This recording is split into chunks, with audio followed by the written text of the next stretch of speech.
Hello दोस्तों, बहुत बहुत स्वागत है आपका हमारे इस चैनल में। आज मैं आप लोगों के साथ अपनी पर्सनल जो मैंने क्या किया जब मेरे बच्चों को कान में दर्द हुआ, मैंने क्या किया उस टाइम पे, वो सब कुछ मैं आप लोगों के साथ शेयर कर रही हूँ। क्योंकि मुझे ये चीज़ ऐसा लगा कि बहुत ज़रूरी है सब लोगों को जानना कि जब बच्चे को कान में दर्द होता है तो क्या हमें फ़र्स्ट क्या करना चाहिए। तो अभी रिसेंटली मेरी बेटी को कान में दर्द हो गया था, काफ़ी दिन से 2-3 दिन से वो परेशान थी। तो मैंने घर पे क्या इलाज किया, क्या कैसे उसे ठीक किया, और इस वीडियो में मैं आप लोगों के साथ कौन सी दवाइयाँ मैंने शेयर की वो भी मैं आप लोगों के साथ शेयर करूँगी। जो मैं कौन सी दवाइयाँ अपनी बेटी को डॉक्टर से दिखाने के बाद क्या फ़ायदा हुआ नहीं हुआ, सब मैं आप लोगों को बताऊँगी। और मेरे बाबू को भी, छोटे वाले बेटे को भी क्या प्रॉब्लम हुआ और किस तरीके से मैंने ठीक किया, वो सब कुछ मैं इस वीडियो में दिखाऊंगी। तो फ्रेंड्स, एंड तक वीडियो में बने रहिएगा और मेरे चैनल को प्लीज़ सब्सक्राइब कर लीजिएगा। तो जैसा कि हम लोग सब लोग जानते हैं कि कान में दर्द हो तो सबसे पहले कान को चेक करना चाहिए कि कान में कुछ तो हो तो नहीं गया है, कुछ इन्फेक्शन तो नहीं है, कुछ ज़ख्म तो नहीं हो गया है, या कीड़ा तो नहीं हो गया है कान में। तो मैंने तो अपनी बेटी के कान में देखा तो वैसा कुछ भी नहीं मुझे दिखा। तो मैंने क्या किया, जो जनरली जो सरसों का तेल होता है, थोड़ा सा लहसुन डाल के हल्का गुनगुना कर लिया, उसे पका लिया और उसे कान में 2 ड्रॉप उसके मैंने अपनी बेटी के कान में डाल दिया। बाकी थोड़े गुनगुने तेल से उसके कान के आसपास में थोड़ा सा मसाज कर दिया मैंने। तो इससे मेरी बेटी को आराम तो हुआ, बहुत आराम हो गया। तो लेकिन एक बात का ध्यान रखिएगा, पहले कुछ भी यूज़ करने से पहले आप थोड़ा सा चेक कर लीजिएगा कि बच्चे के कान में कोई प्रॉब्लम तो नहीं है। कभी कभी क्या होता है ना कि कान में गंदगी भी भर जाती है जिसकी वजह से भी दर्द होता है। लेकिन एक बात का हमेशा ख्याल रखिएगा, इससे नहीं ठीक हो रहा है ना तो आप डॉक्टर से ज़रूर कंसल्ट कीजिए। 1 दिन देखिए, 2 दिन देखिए, अगर नहीं ठीक हो रहा है तो प्लीज़ आप डॉक्टर से जाके कंसल्ट कीजिए। क्योंकि कभी कभी एक और कारण होता है कान में दर्द का, टॉन्सिल बढ़ जाता है। जी हाँ दोस्तों, टॉन्सिल की वजह से भी कान में दर्द होता है, ये हमेशा याद रखिएगा। से ठंड लग जाती है तो भी कान में दर्द हो सकता है। तो पहले देखिए, ऑब्ज़र्व कीजिए कि कान में किस रीज़न से दर्द हो रहा है। अगर ज़ख्म है, कान में कुछ हो गया, या बच्चे कभी कभी उंगली से कान में करते हैं तो जिसकी वजह से छिल भी सकता है, ब्लड आ सकता है हल्का सा, तो उसकी वजह से भी दर्द हो रहा है। तो आपको पहले ये देखना है कि प्रॉब्लम क्यों दर्द हो रहा है, दर्द का कारण क्या है। तो उसके बाद ही आपका ज़्यादा कुछ कान के साथ ज़्यादा छेड़छाड़ नहीं करना चाहिए। एक बात का हमेशा ख्याल रखिएगा, बच्चे के कान में कुछ भी ईयरबड या कुछ भी नहीं डालिएगा, भूल कर भी नहीं डालिएगा। चाहे छोटा बच्चा हो चाहे बड़ा बच्चा हो, बिल्कुल भी नहीं। वो काम सिर्फ कान साफ़ करने का काम सिर्फ डॉक्टर के हाथ में छोड़ दीजिए। क्योंकि कान ऐसा चीज़ है कि बच्चों की लाइफ का सवाल है, कुछ भी प्रॉब्लम हो जाएगा तो ज़िंदगी भर के लिए आप समझ ही सकते हैं। तो बेटर है कि बच्चों के कान में आप खुद से एक्सपेरिमेंट मत कीजिए। और सरसों तेल को पका करके बस उसका ऑयल डालना, लहसुन नहीं जाना चाहिए बच्चे के कान में। तो इस तरीके से मैंने अपनी बेटी को ठीक किया। उसके बाद उसका नहीं ठीक हुआ तो मैं डॉक्टर के पास ले गई और डॉक्टर ने फिर एक दवा उसने दिया।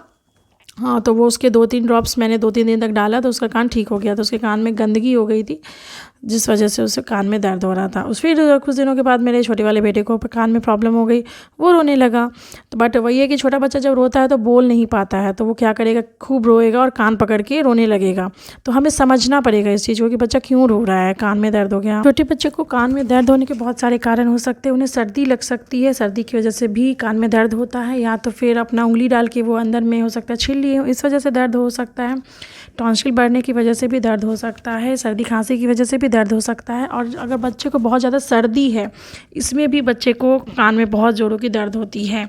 तो छोटे बच्चे का दवा अलग होता है, बड़े बच्चे का दवा अलग होता है। तो यहाँ पे जो पहले मैंने दिखाया वो मेरी बेटी के लिए उस डॉक्टर ने लिखा था, वो 5-6 साल की है, उसके लिए उसने दवा लिखा था। लेकिन बेटा मेरा अभी 2 साल का है, तो उसके लिए दूसरा दवा है, वो भी मैं आप लोगों को बताऊंगी। वीडियो को पूरी देखिएगा फ्रेंड्स। तो मैंने सबसे पहले क्या किया, बच्चा मेरा जो था वो सरसों तेल डालने नहीं दे रहा था कान में, बिल्कुल भी नहीं, छूने भी नहीं दे रहा था, इतना वो चिड़चिड़ा हो गया था। मैंने क्या किया, यहाँ पे अजवाइन को मैंने तवा पे रोस्ट कर लिया। तवे पे अच्छी तरीके से मैंने अजवाइन को रोस्ट कर लिया और रोस्ट करके मैंने अजवाइन की पोटली बना ली। लेकिन फ्रेंड्स याद रखिए, पोटली बनाने से केवल नहीं होता है, उसे किस तरीके से हमें यूज़ करना है ये तो ध्यान से देखिए इस वीडियो को, बहुत ज़्यादा हेल्पफुल है वीडियो फ्रेंड्स, और वीडियो को बिल्कुल भी स्किप मत कीजिएगा। तो ये देखिए, मैंने यहाँ पे अजवाइन को रोस्ट कर लिया और उसकी एक पोटली बना दी। लेकिन अब पोटली तो बना ली, अब छोटा बच्चा सेकने दे तब तो वो तो छूने भी नहीं दे रहा था कान को बिल्कुल भी, और बस रोए जा रहा था। मेरे हस्बैंड उसको, बेबी को पकड़े थे और मैं सोच रही थी कि मैं इसे किसी तरह से थोड़ा सा ऐसे सेक लगा देती हूँ, सेक दूँगी तो थोड़ा आराम मिलेगा, बट ये तो सेकने ही ना दे। तो अब क्या करें, कान के पास मैंने, देखिए एक बात और याद रखें, विक्स भी लगा सकते हैं बच्चे को कान के पास आसपास में, थोड़ा सा विक्स लगा देने से भी बच्चे को कान में दर्द में कभी कभी आराम होता है। तो यहाँ पे सरसों तेल से मैंने मसाज थोड़ा सा किसी तरह ज़बरदस्ती किया, और जब सेक लगा रहे थे तो वो सेकने ही नहीं दे रहा था। एक बात का ख्याल रखिए, तो हाथ थोड़ा गुनगुना करके सेकना है, मगर ये याद रखिए बच्चे का स्किन बहुत नाजुक होता है, सॉफ्ट होता है, फेस का स्किन है बहुत ज़्यादा सॉफ्ट होता है।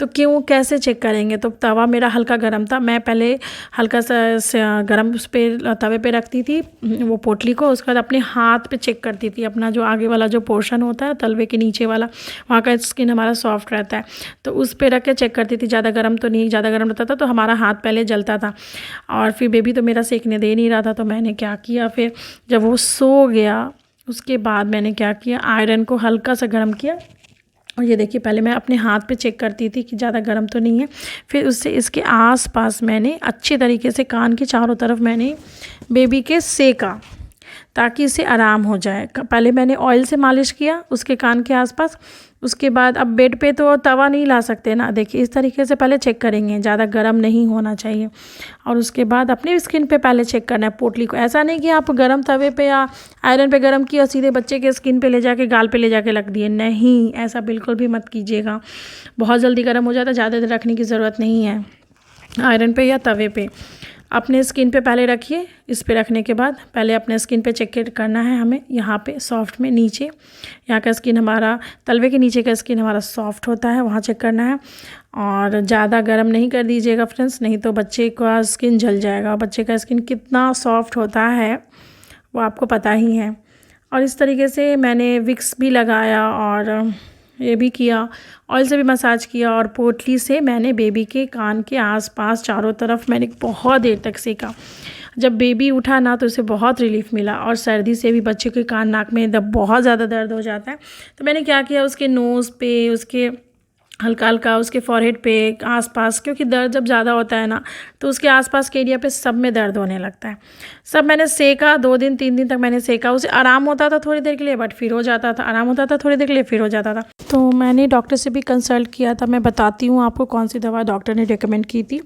मैंने पहले तो मैंने पोटली से दोनों कानों को अच्छी तरीके से ऑयल से पहले मसाज किया गुनगुने तेल से, उसके बाद पोटली से अच्छी तरीके से मैंने उसे सेका उसके आसपास के एरिया को, और उसके बाद फिर बेबी को बहुत आराम भी मिला, इससे बहुत आराम मिलता था। 2 बूंद कान में मैं इसके ऑयल डाल देती थी। ऑयल ज़्यादा मत डालिएगा प्लीज़, छोटा बच्चा है, 1-2 बार आप डालिए, अगर नहीं ठीक हो रहा है सेकने से वजह से तो प्लीज़ आप तुरंत डॉक्टर से कहीं कंसल्ट कीजिए। अपने से बच्चों के लिए कुछ भी नहीं करना चाहिए, ज़्यादा रिस्क नहीं लेना चाहिए। फ्रेंड्स एक चीज़ और, हर बच्चे का शरीर अलग होता है, आपके बच्चे को क्या प्रॉब्लम है एक बार आप डॉक्टर से मिल लीजिए तो ज़्यादा बेटर रहेगा। मैं बता देती हूँ मेरे बच्चे को कौन सी दवा डॉक्टर ने दी, बट बेटर रहेगा कि आप किसी डॉक्टर से बात कर ले, पूछ लें तो ज़्यादा अच्छा रहेगा। मैं जो दवा दे रही हूँ वो दवा आप मत यूज़ कीजिए बिना डॉक्टर्स के कंसल्ट किए हुए, एक बार डॉक्टर से पूछ करके ही आप अपने बच्चे को दीजिए। तो अब मेरी बेटी के लिए अलग दवा डॉक्टर ने लिखी और बेटे के लिए अलग दवा डॉक्टर ने लिखी। तो बेटे को जो दवा डॉक्टर ने लिखी थी, ये छोटे में, मेरा बेबी जब छोटा था, ये 1 मंथ या 2 मंथ का, तो छोटे बच्चे को भी अगर कान में दर्द हो रहा है यह दवा उसको दे सकते हैं।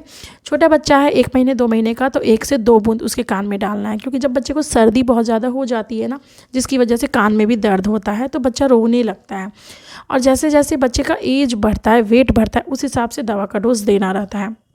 तो यह दवा डॉक्टर ने लिखी और उसने बोला कि दिन में 2 बार 3 बार यह दवा बच्चे के कान में डालने के लिए, हो सकता है थोड़ी गंदगी, कुछ भी नहीं था, 4-5 ड्रॉप अभी बताया इसने डालने के लिए, मगर छोटे बच्चे को ये कम, इसका जो क्वांटिटी है 1-2 ड्रॉप ही डालना है। और यह दवा 1 महीने से लेकर के 2-2.5 साल तक के 3 साल तक के बच्चे को डाल सकते, बट उसके बाद आपको दूसरा दवा यूज़ करना है। Thank you so much for watching, please like